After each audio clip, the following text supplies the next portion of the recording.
नाम के एक जीनियस। कहानी की शुरुआत होती है हमारी धरती के सबसे ठंडे इलाके से। ग्लोबल वार्मिंग के कारण पूरी दुनिया तबाही की कगार पर खड़ी थी और इसी भयानक मुसीबत का हल ढूंढने के लिए डॉक्टर डेविड क्रुपेन नाम के एक जीनियस साइंटिस्ट को आर्कटिक की बर्फीली वादियों में भेजा जाता है। डॉक्टर डेविड वहां रिसर्च तो कर लेते हैं, लेकिन उनकी एक छोटी सी गलती ने दुनिया में पैरासाइट्स नाम की एक ऐसी खौफनाक और डर की दीवार खड़ी कर देने वाली बीमारी को जन्म दे दिया जो इंसानों को अंदर ही अंदर जिंदा चबा रही थी। हम देखते हैं कि 4 वैज्ञानिक इस आर्कटिक के बर्फीले इलाके में रिसर्च के लिए आगे बढ़ते हैं, जहां उनकी टीम के बॉस डॉक्टर डेविड होते हैं। डेविड वहां दूरबीन से एक विशालकाय भालू को देखते हैं जो किसी चीज को बड़ी बेरहमी से खा रहा होता है। डेविड को लगता है कि इस भालू पर रिसर्च करना बेहद जरूरी है, इसलिए वो अपने साथी बार्ट को उस भालू को बेहोश करने के लिए बेहोशी वाली बंदूक चलाने का इशारा करते हैं। जैसे ही बार्ट अपनी ट्रैंक्विलाइजर गन से वार करता है, वो बेहोशी वाली डांट लगते ही वो भालू शांत होने के बजाय गुस्से में आग बबूला हो जाता है और उन्हीं की तरफ तेजी से भागने लगता है। चारों वैज्ञानिक डर के मारे कांपने लगते हैं और अपनी जान बचाने की कोशिश करते हैं, मगर कुछ ही दूर आकर वो बेहोशी वाली डांट अपना असर दिखाती है और वो विशालकाय भालू वहीं ढेर होकर बेहोश हो जाता है। जब ये सभी वैज्ञानिक डरते डरते उस बेहोश भालू के बिल्कुल पास जाते हैं, तो उनकी टीम की सदस्य जेन राइस अपना कैमरा निकालकर उस भालू की क्लोजअप रिकॉर्डिंग करने लगती है। लेकिन तभी अचानक उन ठंडी हवाओं के बीच डेविड का असिस्टेंट दूर से जोर से आवाज लगाते हुए उसे अपने पास बुलाता है। सभी वैज्ञानिक तेजी से भागते हुए असिस्टेंट के पास पहुंचते हैं तो वहां बर्फ के अंदर का नजारा देखकर उनकी आंखें फटी की फटी रह जाती हैं। ग्लोबल वार्मिंग की वजह से बर्फ के पिघलने पर वहां सदियों पुरानी एक विशालकाय मैमथ की लाश दबी हुई दिखाई देती है। मैमथ एक बहुत बड़ा प्राचीन जानवर था जो बिल्कुल हाथी जैसा दिखता था कि ये लाश बर्फ के अंदर बिल्कुल सुरक्षित हालत में थी, मगर उन्हें नहीं पता था कि इस सदियों पुरानी लाश के साथ मौत का एक ऐसा जाल भी बर्फ से बाहर आ चुका है जो सबको मिटा देगा। दूसरी तरफ सीन बदलता है और हम एक कॉलेज का नजारा देखते हैं जहां एक प्रोफेसर अपने स्टूडेंट्स को इस आर्कटिक मिशन के बारे में समझा रहा होता है। वो बताता है कि डॉक्टर डेविड और उनकी टीम वहां एक बहुत बड़ी खोज करने गई है और उनके कॉलेज से 3 सदस्य उनकी मदद के लिए आर्कटिक भेजे जा रहे हैं। प्रोफेसर तभी उन तीनों के नाम बताता है, गैलन, फेडेरिको और लिंग। इन तीनों स्टूडेंट्स को लगता है कि उन्हें डॉक्टर डेविड क्रुपेन जैसे बड़े वैज्ञानिक के साथ काम करने का एक बेहतरीन मौका मिला है, मगर वो मासूम नहीं जानते थे कि वो रिसर्च पर नहीं बल्कि मौत के कुएं में जा रहे हैं। हम देखते हैं कि जिन 3 स्टूडेंट्स को इस आर्कटिक मिशन के लिए जाना था, उनकी एक बेहद खास दोस्त थी, एवलिन। मगर ट्विस्ट ये है कि एवलिन कोई ऐसी वैसी लड़की नहीं बल्कि उसी बड़े वैज्ञानिक डॉक्टर डेविड क्रुपेन की बेटी थी। लेकिन प्रोफेसर ने एवलिन को इस मिशन के लिए नहीं चुना था क्योंकि शायद वो जानते थे कि बाप बेटी के रिश्ते में थोड़ी खटास है। इसी दौरान आर्कटिक बेस कैंप से डॉक्टर डेविड अपनी बेटी एवलिन को कॉल करते हैं। एवलिन अपने पिता से पुरानी बातों और उनकी लापरवाही को लेकर अभी भी बहुत ज्यादा नाराज रहती थी। डेविड उसे प्यार से समझाने की कोशिश करते हैं और उसे दुलार से अपने पास आर्कटिक बुलाते हैं ताकि इस बहाने उनके बीच की दूरियां थोड़ी कम हो सके। कॉल खत्म होने के बाद डेविड और उनकी साथी जेन राइस इस पूरे मिशन के बारे में गंभीरता से बात कर रहे होते, लेकिन तभी अचानक डेविड का असिस्टेंट भागते हुए आता है और एक ऐसी खबर सुनाता है जिसे सुनते ही डेविड का शरीर डर के मारे जकड़ जाता है। असिस्टेंट बताता है कि वो बेहोश भालू जिसे हमने डांट मारी थी वो अचानक मर चुका है। ये सुनकर डेविड के होश उड़ जाते हैं और वो तुरंत भागकर अपने स्टेशन के अंदर चला जाता है। इसके बाद हमें सीधा 2 दिन बाद का सीन दिखाया जाता है। डेविड बेहद परेशान हालत में अपने दोस्त और हेलीकॉप्टर पायलट जेन को कॉल करता है और एक सख्त चेतावनी देते हुए कहता है, एवलिन को किसी भी हालत में हेलीकॉप्टर में बिठाकर मेरे इस स्टेशन पर मत आने देना। अब डेविड अपनी ही बेटी को यहाँ आने से क्यों रोक रहा था? आखिर 2 दिन में इस स्टेशन पर ऐसा क्या हो गया, ये सब हमें आगे पता चलने वाला है। तीनों स्टूडेंट्स गैलन, फेडेरिको और लिंग को लेकर पायलट जेन जैसे ही हेलीकॉप्टर से उस रिसर्च स्टेशन के लिए रवाना होने वाला होता है, तभी अचानक वहां एवलिन पहुंच जाती है। डॉक्टर डेविड की चेतावनी याद करके पायलट जेन उसे रिसर्च स्टेशन जाने से सख्त मना करता है, लेकिन एवलिन अपनी जिद के आगे उसकी एक नहीं मानती और जबरदस्ती हेलीकॉप्टर में बैठ जाती है। आखिरकार वे सभी हेलीकॉप्टर से उड़कर आर्कटिक के उस सुनसान स्टेशन पर पहुंचते हैं जहां एक छोटा सा रिसर्च स्टेशन बना हुआ था। जब वे सभी उस रिसर्च स्टेशन के अंदर दाखिल होते हैं तो पूरा रिसर्च स्टेशन सुनसान पड़ा होता है। वहां उन्हें कोई भी इंसान नहीं मिलता। इसी दौरान हमें पता चलता है कि फेडेरिको और लिंग एक दूसरे से बेहद प्यार करते हैं और लिंग किसी छोटी सी बात पर फेडेरिको से नाराज चल रही होती है, मगर थोड़ी ही देर में वो मान भी जाती है। रिसर्च स्टेशन की तलाशी लेते हुए गैलन और एवलिन जैसे ही एक दरवाजा खोलते हैं तो उसके अंदर से सड़ी हुई बेहद गंदी बदबू बाहर आने लगती है। अंधेरे में गैलन और एवलिन को अंदर कुछ अजीब सा दिखाई देता है और वे डरते डरते उसके पास जाते हैं। तभी अचानक वहां की लाइट आ जाती है जिससे वे एक झटके में डर जाते हैं। सामने देखने पर उन्हें वही विशालकाय पोलर बेयर दिखाई देता है जिसका पहले वैज्ञानिकों ने शिकार किया था। वो अब मर चुका था और सड़ रहा था। पायलट जेन वहां आकर बड़े शौक से उस मरे हुए भालू के साथ फोटो खिंचवाने लगता है, मगर तभी अचानक उस भालू के शरीर से निकलकर एक अजीब कीड़ा जेन को काट लेता है। जेन को लगता है कि वो कोई मामूली कीड़ा है और वे सभी उस दरवाजे को बंद करके वहां से निकल जाते हैं। वहीं दूसरी तरफ डेविड और उसकी टीम जहां मैमथ मिला था, वहां कैंपिंग टेंट के करीब कुछ ऐसा चल रहा था जिसका किसी को अंदाजा भी नहीं था। बार्ट चुपचाप एक बड़ा सा गड्ढा खोद रहा होता है और उसमें अपनी टीम के एक सदस्य की लाश को दफना देता है। मगर सबसे बड़ा राज ये था कि उनका वो टीम मेंबर आखिर मरा कैसे, ये बात किसी को नहीं पता थी। वहीं कैंपिंग टेंट के अंदर जेन राइस की भी हालत अब बहुत खराब हो चुकी थी। वो किसी अनजान बीमारी के कारण पूरी तरह टूट चुकी थी। लेकिन अचानक उनके साथ ऐसा क्या हुआ था जिसके कारण उनकी पूरी टीम मौत के कुएं में गिर रही थी। तभी उधर रिसर्च स्टेशन के अंदर पहुंचकर एवलिन अपने पिता से बात करने के लिए बेचैन होती है और वो वॉकी टॉकी चालू करके डेविड के कैंप में संपर्क करने की कोशिश करती है। डेविड की साथी जेन राइस, जो पहले से बीमार थी, वॉकी टॉकी लेकर चुपचाप डॉक्टर डेविड के पास जाती है, जहां डेविड कैंप से थोड़ा दूर उन्हें सिग्नल पर मिलते हैं। डॉक्टर डेविड जैसे ही वॉकी टॉकी पर एवलिन की आवाज सुनते हैं, वो गुस्से और डर में चिल्लाते, तुम यहाँ क्यों आई? मगर डेविड अभी भी एवलिन को पूरी सच्चाई नहीं बताते कि वो इस वक्त किस मुसीबत में है और उनके साथ आखिर क्या हादसा हुआ है। डेविड अपनी बेटी को एक सख्त चेतावनी देते हुए बताते हैं कि तुम्हें सिर्फ उस रिसर्च स्टेशन के अंदर ही रहना है और वहाँ बिना किसी चीज को छुए चुपचाप बैठना। एवलिन अपने पिता की बात मान तो लेती है, मगर उसे कुछ समझ नहीं आता कि आखिर उसके पिता इतने डर में ऐसा क्यों बोल रहे हैं। मगर असली भूचाल तो अब आने वाला था। डेविड की टीम मेंबर जेन राइस की हालत अब हद से ज्यादा खराब हो चुकी थी। वो बीमार थी और उसके पेट में बेहद भयानक दर्द उठ रहा होता है, जिससे उसका दिमाग पागल होने लगता है। उसके दिमाग में एक सनक सवार हो जाती है कि डेविड दुनिया से कुछ बहुत बड़ा छुपा रहा है। कुछ समय बाद डॉक्टर डेविड जैसे ही किसी काम से जेन राइस के पास जाते हैं, तो जेन राइस अचानक पागलपन में एक गन निकालती है और सीधा डॉक्टर डेविड पर गोली चला देती है। गोली चलने की जोरदार आवाज सुनकर बार्ट दौड़ता हुआ अंदर आता है, मगर जेन राइस का दिमाग पूरी तरह बदल चुका था। वो बिना सोचे समझे दौड़ते हुए बार्ट पर भी गोली चला देती है। रात हो चुकी थी और रिसर्च स्टेशन पर सभी लोग सो रहे थे। इसी दौरान फेडेरिको अपनी गर्लफ्रेंड लिंग चैन के साथ रोमांस करने की कोशिश करता है, मगर तभी अचानक फेडेरिको को वहाँ कॉकरोच जैसा एक पैरासाइट्स दिखाई देता है। फेडेरिको को इन कीड़ों मकोड़ों से बहुत ज्यादा डर लगता था, इसलिए वो डर के मारे लिंग को वहीं छोड़कर दूसरे कमरे में सोने के लिए चला जाता है। लेकिन रात के सन्नाटे में अचानक बाहर से एक बहुत तेज आवाज सुनाई देती है। आवाज सुनकर एवलिन की नींद खुल जाती है और वो खिड़की से बाहर देखती है तो उसे एक गाड़ी उन्हीं के स्टेशन की तरफ आती हुई दिखाई देती है। एवलिन बिना किसी को बताए अकेली ही रिसर्च स्टेशन से बाहर निकल जाती है। उधर एवलिन को बाहर जाते देख बाकी सभी लोग भी एक एक करके उठ जाते हैं। जब पायलट जेन उठता है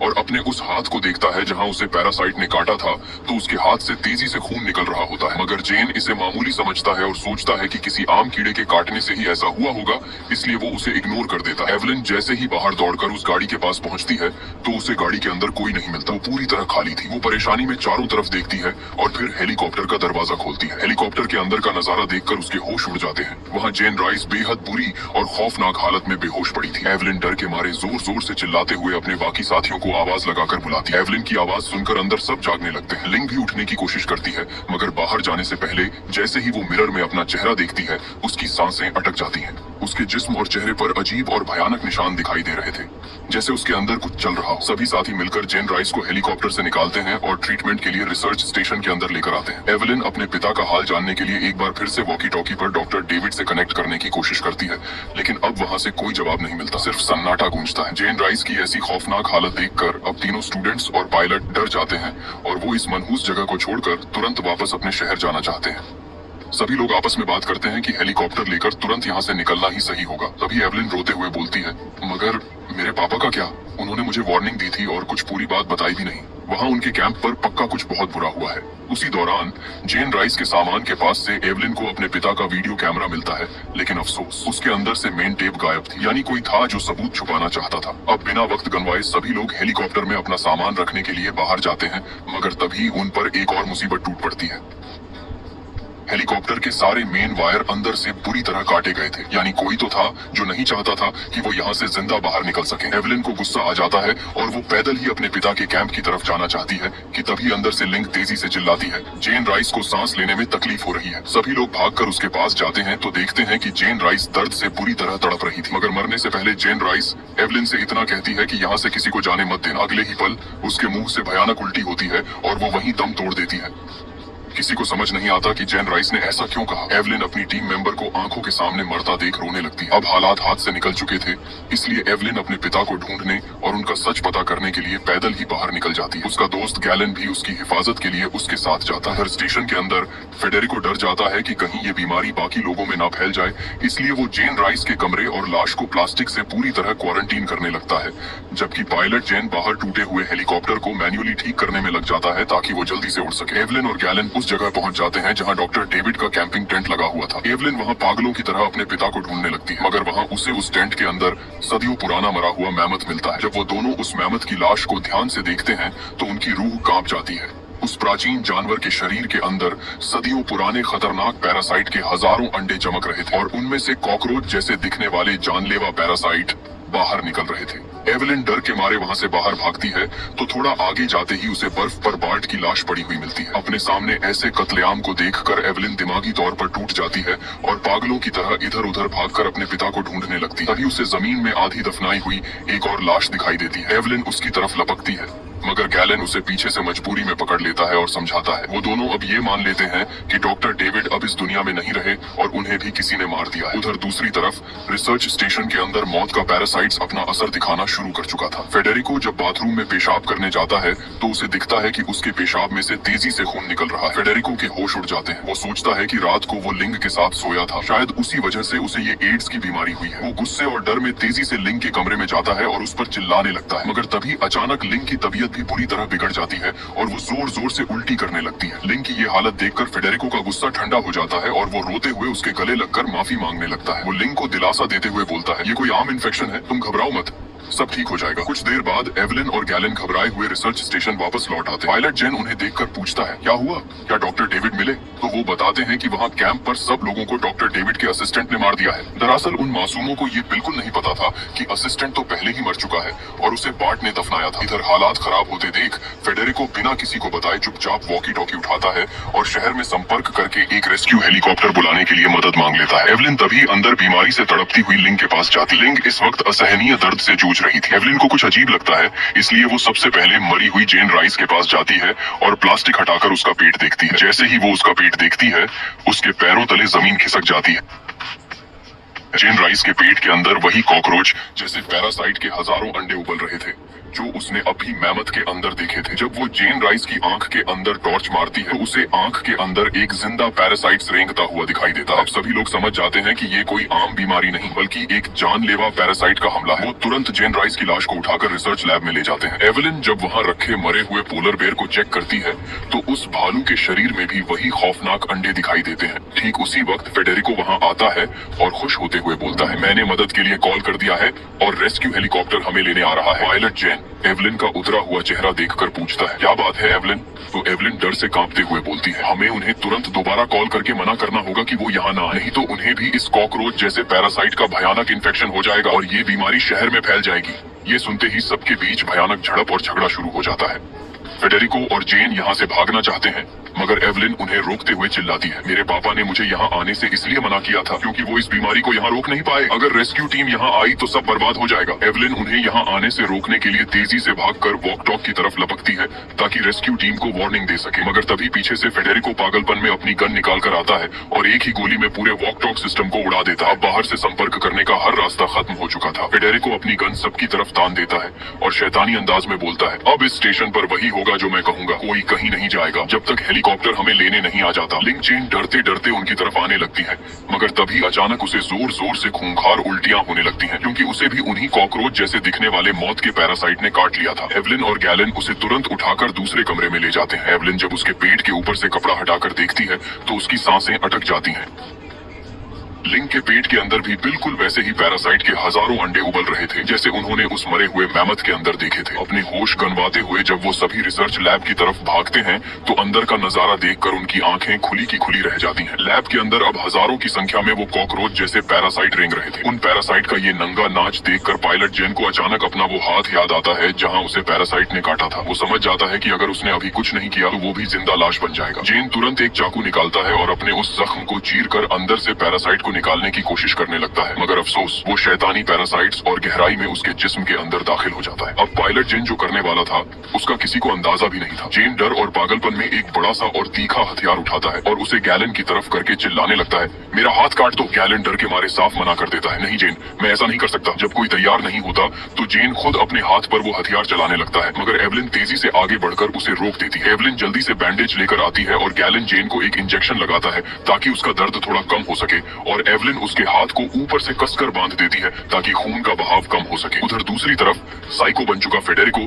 जब चुपचाप अपनी पैंट में हाथ डालकर देखता है तो उसके हाथ में पूरा खून लग जाता है, यानी मौत का इन्फेक्शन उसके अंदर भी पूरी तरह फैल चुका था। इधर गैलन हिम्मत जुटाकर पायलट जेन का पूरा हाथ काटने ही वाला होता है, तभी वहाँ फेडेरिको अपनी गन लिए पहुंच जाता है और उन्हें रोकने लगता है। जैसे ही गैलन हथियार से वार करने वाला होता है, फेडेरिको डर के मारे सीधा गोली चला देता है। गोली चलने की जोरदार आवाज से गैलन का हाथ कांप जाता है और वो डर के मारे जेन का पूरा हाथ नहीं काट पाता। हालांकि जेन के जिस्म से तेजी से खून बहने लगता है, इसलिए एवलिन आगे बढ़ती है और खुद उस हथियार से जेन का हाथ काटकर उसके खून को रोकने की जद्दोजहद करने लगती है। उधर गैलन गुस्से में बाहर निकल रहे उन पैरासाइट को पैरों से कुचलकर मारने लगता है। जेन का खून बंद नहीं हो रहा था, इसलिए गैलन भागते हुए बाहर जाता है और उनकी गाड़ी में पड़ा मेडिकल बैग लेकर आता है। वो सभी बेहोश होते हुए जेन को उठाकर सोफे पर लिटा देते हैं। एवलिन जब वहाँ पड़े अपने पिता डॉक्टर डेविड के बैग को खोलती है तो उसे एक ऐसी सच्चाई पता चलती है जिसके बारे में उन्होंने सपने में भी नहीं सोचा था।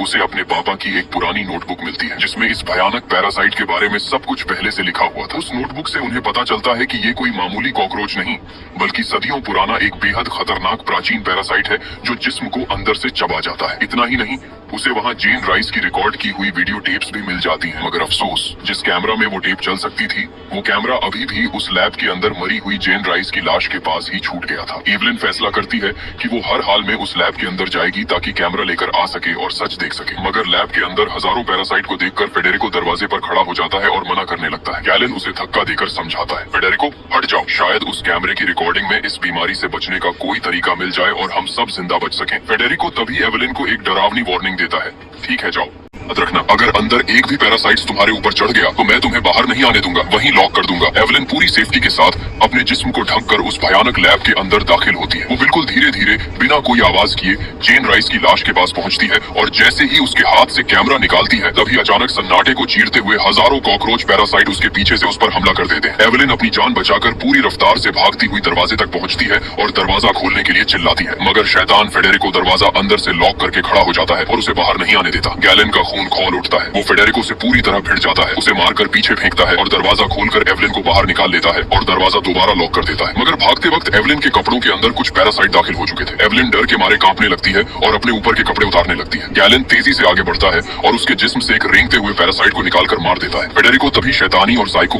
नजरों से एवलिन को देखता है और बोलता है, अपने सारे कपड़े उतारो, मुझे चेक करना है कि कहीं और पैरासाइट तो नहीं है। गैलन उसे गुस्से में मना करता है मगर फेडेरिको अपनी गन तान देता है। हालात को बिगड़ता देख एवलिन गैलन से कहती है, गैलन तुम ही मेरे सारे कपड़े और जिस्म चेक कर लो। एवलिन अपने कपड़े उतारती है और गैलन ध्यान से पूरी बॉडी चेक करने के बाद राहत की सांस लेता है और बोलता है, इसके जिस्म पर अब कोई पैरासाइट्स नहीं है। एवलिन, गैलन और डॉक्टर डेविड का वही वीडियो टेप चालू करते हैं और उसे ध्यान से देखने लगते हैं, मगर तभी सन्नाटे को चीरते हुए अचानक उनके सामने एक और बड़ा सा कॉकरोच जैसा पैरासाइट्स आ जाता है। गैलन तुरंत आगे बढ़कर उस पैरासाइट को मार देता है, मगर अब सबके दिमाग में एक ही सवाल था, आखिर ये कीड़ा लैब से बाहर कैसे निकला। जैसे ही वे पीछे मुड़कर लैब के दरवाजे की तरफ देखते हैं, उनके पैरों तले जमीन खिसक जाती है, क्योंकि लैब के अंदर जेन राइस और मरे हुए भालू के शरीर से लाखों पैरासाइट बाहर निकल चुके थे। दरवाजे की छोटी दरारों और सुराखों से हजारों पैरासाइट बाहर की तरफ निकल रहे थे। यह देखकर सबकी आंखें डर से फटी की फटी रह जाती हैं। लेकिन तभी दूसरे कमरे से लिंक जेन के जोर जोर से रोने और चीखने की आवाज आने लगती है। वो खतरनाक पैरासाइट्स अब लिंक को अंदर ही अंदर जिंदा खा रहे थे और उसके शरीर से बाहर निकलने की कोशिश कर रहे थे। लिंक दर्द से तड़प रही थी, मगर डर के कारण कोई भी उसकी मदद करने की हिम्मत नहीं कर पा रहा था। तभी सोफे पर पड़ा घायल पायलट जेन किसी तरह उठता है और बाकी साथियों के पास आता है। एवलिन तुरंत उसके हाथ की पट्टी खोलकर उसका जख्म देखने लगती है। जैसे ही वो पट्टी खोलती है, अंदर का नजारा देखकर दंग रह जाती है। हाथ काटने के बाद भी जेन के शरीर और नसों के अंदर हजारों पैरासाइट के अंडे रेंग रहे थे। मतलब अब उस इन्फेक्शन को रोकना नामुमकिन था। उधर लिंक दर्द से चिल्लाते हुए फेडेरिको से कहती है, मुझे बचाओ, तुम भी तो मेरे साथ सोए थे, तुम भी इन पैरासाइट से संक्रमित हो चुके हो। लिंक की ये बात सुनकर फेडेरिको अंदर से पूरी तरह कांप जाता है। उसे डर था कि अगर बाकी लोगों को यह सच पता चल गया तो वे उसे यहाँ से बाहर नहीं जाने देंगे। डर और अपनी सच्चाई छुपाने के लिए फेडेरिको पूरी तरह पागल हो जाता है।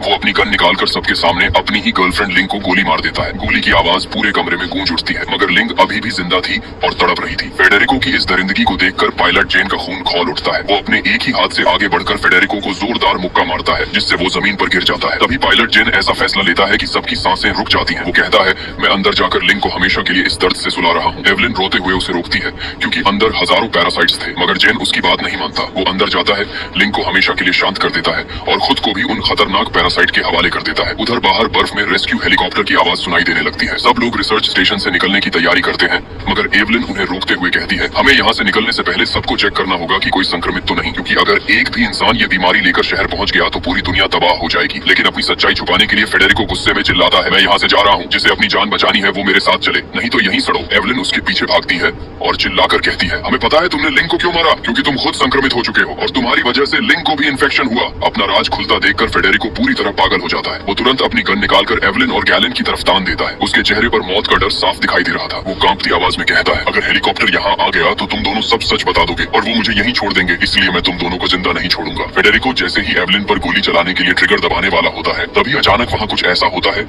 जिसका किसी को अंदाजा भी नहीं था।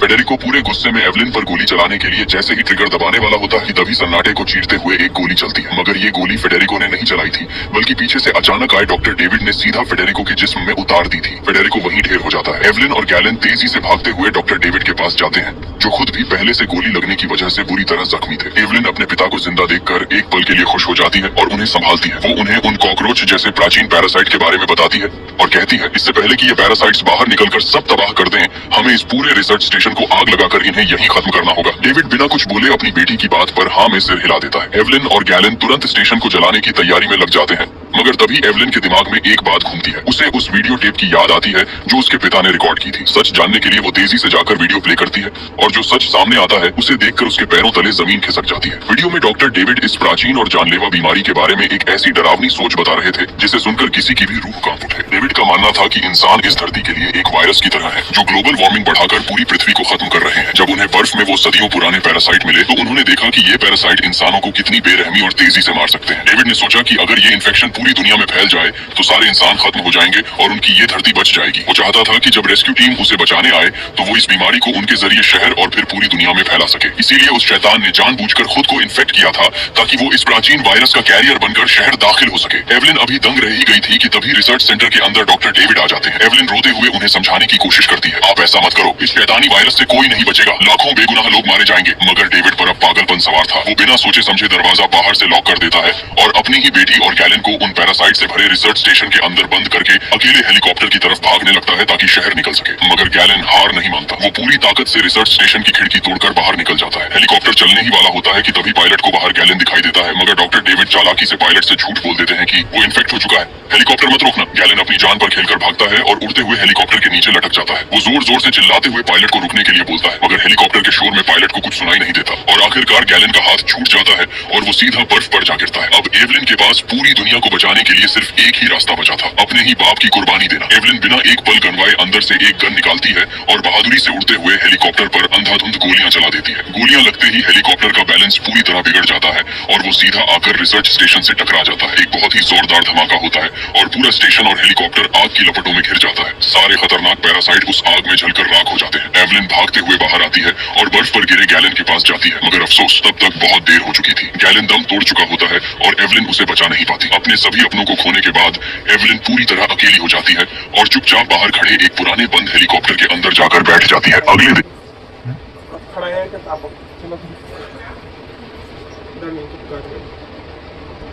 रेस्क्यू टीम के 2 हेलीकॉप्टर वहां पहुंचते हैं। उन्हें वहां उस बंद हेलीकॉप्टर के अंदर एवलिन बेहोश मिलती है।